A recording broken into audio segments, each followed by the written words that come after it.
Hey you guys, it's Victoria. So today's video is all about how to not waste your time working on your accent. I'm going to tell you guys the 6 biggest traps that many of my clients fall into and how to avoid these traps so that you don't make these same mistakes. So it won't come as a surprise that language learning in general is very much a journey, as is accent acquisition. And it's impossible to progress along this journey unless you're practicing on a very regular basis. It's really not the type of subject matter that you can read about and then suddenly start speaking with an American accent because you read a book called How to Speak Like an American. It simply doesn't work this way because it's both an auditory skill and a motor skill, and motor skills, as you know, definitely require daily practice. So I know that some of you guys watching are my former clients, and you'll know that I'm obsessed with the question, did you practice? How much did you practice? What did you do to practice? I'm really interested in practice because I can tell you with 100% certainty, if you do 0 practice, you will make close to 0 progress. However, when we're looking at the opposite scenario, lots of practice doesn't guarantee lots of progress. So I'm always trying to figure out what kind of practice is the best practice. What's the best use of your practice time so that you're using your time efficiently and actually seeing gains on the other side and not just putting in a lot of work and then feeling like you put it in for nothing because you feel like you're actually just at square one. So the first trap that you guys should really look out for is falling into this never-ending rabbit hole of wanting to learn more and more about pronunciation, about the American accent, but then not actually taking what you're learning and applying it to your daily life. So at a certain point, you have watched enough videos, you have read enough books, and you just have to get to work on doing what you want to be doing. So if we were to consider an analogy for a second, let's say that instead of learning American English pronunciation, you want to learn how to play the guitar. So of course, it's fine to watch a YouTube video or to read a book or to even take a course or a class with an instructor.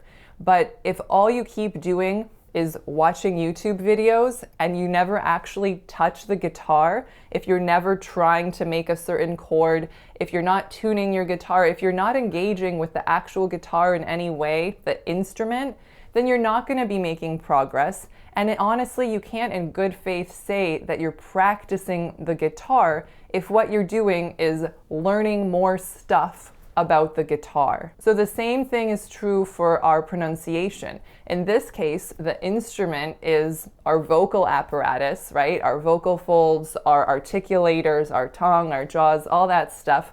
But it's the exact same idea. You need to actually work on using your instrument if you want to be practicing pronunciation and seeing progress in this domain. The second big trap that many of my clients fall into is wanting to learn everything about a given topic that we're exploring. So let's say, for example, I've just covered the ah sound as an apple with someone. Very often, my clients strongly feel the need to know every single word that exists in American English that has the ah sound, because as we know, American English isn't phonetic. So I'm very often asked, hey, could you provide me with an exhaustive word list that actually has every single word in American English that I'll ever come across with the ah sound or whatever other sound that we're talking about? So this is really not the best way to approach mastering a specific sound. Where you want to start is with the high frequency words of the English language, which that you can easily Google and find many different high frequency word lists. And then the other piece is to start with the high frequency words of your life, right? So this will vary greatly based on your profession, your interests, your hobbies, all that kind of stuff. But so this point is kind of related to the first point we saw, and that's don't fall into this rabbit hole of just wanting to know. Find 20 words that are very important in your life that have the specific sound that you're targeting and go to town on mastering those and forget about all the other words that you may encounter at some point, maybe. A really cool thing about neuroplasticity, which is our brain's ability to adapt and make new neuronal connections, is something called transference. And that means that if you have a core set of skills, they are going to transfer to other instances in your life. So in this case, let's say you really nail down the ah sound in 100 words that you use very, very often. So chances are that you're actually going to start to use the sound correctly on words that you've never actually rehearsed or practiced on a conscious level. The third big trap, and this is true for those of you who want to sound exactly like a native English speaker, and this is in fact the majority of my clients, I'd say, is working in a poor acoustic environment. So to reach the level of a native English speaker, your perceptual abilities are going to have to be spot on perfect, right? You're going to have to be as sharp in terms of your auditory perception as a native speaker of English, who obviously had a huge advantage because he heard that language before he was even born in utero. So to do this, you cannot take small acoustic details for granted. That's actually what your brain is doing right now, and that's actually why you're speaking with an accent and not like a native English speaker. Your brain is hearing things, but it's kind of making certain incorrect assumptions about how important something is. So your brain may hear the aspiration on a T sound, as in tea, but your brain might think, that's strange, because in your native language, that doesn't happen. And so this must be an anomaly. Let's throw this information away. But if you want to sound like a native English speaker, we cannot allow your brain to throw any information away. And so if right now you're listening to this video, or if you're otherwise practicing your spoken English, or if you're working on your auditory perceptual skills, and there's an air conditioning unit blaring beside you, or if some loud music is playing in another room, or if you're on the subway, well, you know what? You're missing a lot of very, very valuable information. And I know that sometimes we're not in a perfectly quiet environment. Many of my clients practice while they're commuting to work or when they're on the bus or whatever it is.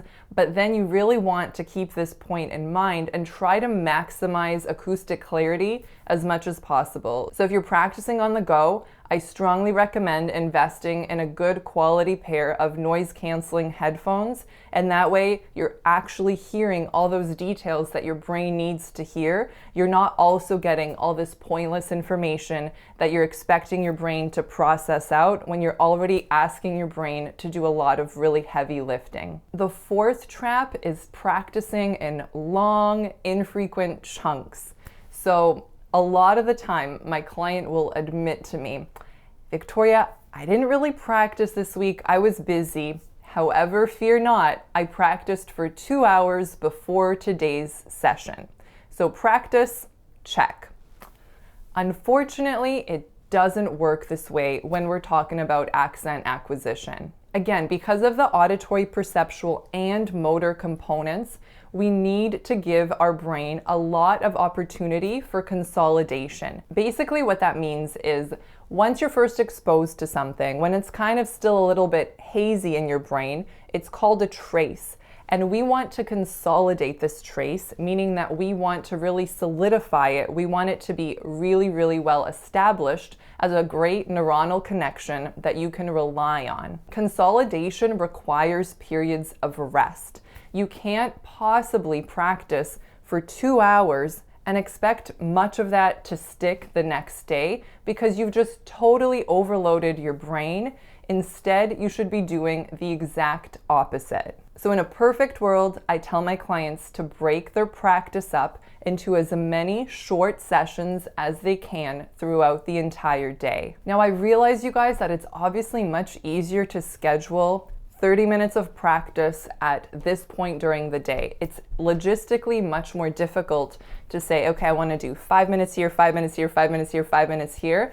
But really, it's a much, much, much better investment and use of your practice time. I saw firsthand the power of short, frequent practice sessions when I worked in brain injury. So many of the clients that I worked with had a severe memory impairment to the point that it was dangerous for them to live alone, and many of them lived in a facility. So this obviously presents a really real safety challenge if you want someone to remember something and they have a severe memory impairment.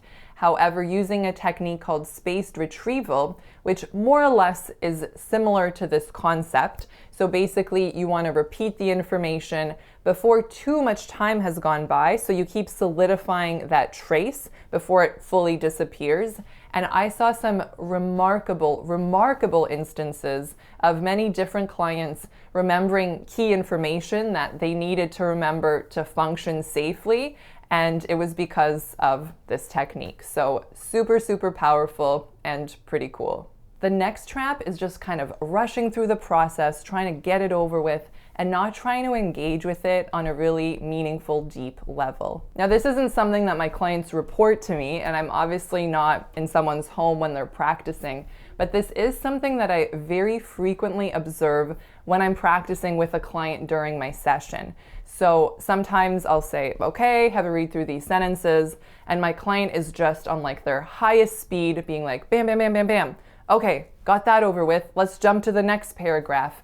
But it really doesn't work this way. So you really want to take the time to invest all of your attention and focus into what you're doing. That's how you're going to make progress. If I think back to my college days, and sometimes I was studying for an exam that I really didn't feel like studying for, I remember that I'd grab my textbook and I'd go to the library and I'd say, okay, I'm going to be here for 2 hours.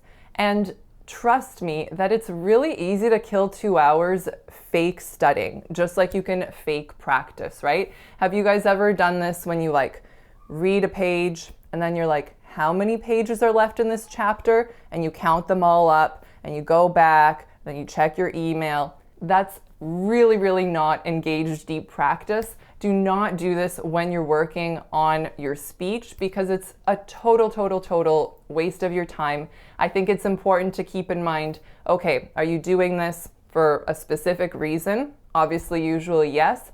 Keep that reason in mind as motivation. Keep your goal in mind so that your practice is really meaningful and not just kind of going through the motions and getting over it. So whether we're talking about studying or practicing our American accent, it's really important to really put all your mental energy and focus into what you're doing. Really try to focus at 100%. Reduce distractions in your environment as much as possible so that you can really be in the zone, similar to how like an Olympic athlete is in the zone when they're practicing. And the last big trap that many of my clients experience is basically having shiny object syndrome. So if you guys have never heard of this before, it basically means that you're easily distracted by any shiny object that's put in front of you. I am super guilty of shiny object syndrome. If I'm reading a book and it references a research study, I am so inclined to immediately drop the book and find the full research study and know all the details about it. Or if the book I'm reading mentions a different book, I'm really inclined to look that book up on Amazon and read the reviews of that book. Total waste of time, right? So I empathize. It's difficult to control ourselves, but it's really important that when you're practicing, you have a really clear goal in mind for that practice session. A lot of my clients fall into the shiny object syndrome trap when they're practicing using Youglish.com. So I've mentioned this website many times in the past, but it's an amazing tool if you want to commit a word to your auditory memory, because you can type in whatever target word that you want, and it's basically going to create a playlist for you of many different talks presenting that word to you. So the trouble begins when, instead of just clicking through all the targets and hearing as many as you can in whatever span of time that you have to practice, a lot of my clients tell me that they listened to 2 or 3 instances of their target word because the talk itself was so engaging that they completely forgot why they were there and instead listened to a 45-minute talk about sea turtles. So I know it's difficult, but keep really focused on your goal. Remember why you're there and try your very best to not fall into the trap of shiny object syndrome. Well, that is it for today's video, you guys. I do hope that you found this helpful, and if you have any friends or family members that you think may benefit from this information, then please share this video. I really do appreciate it. Thanks so much for watching, you guys, and I'll catch you next time. Bye.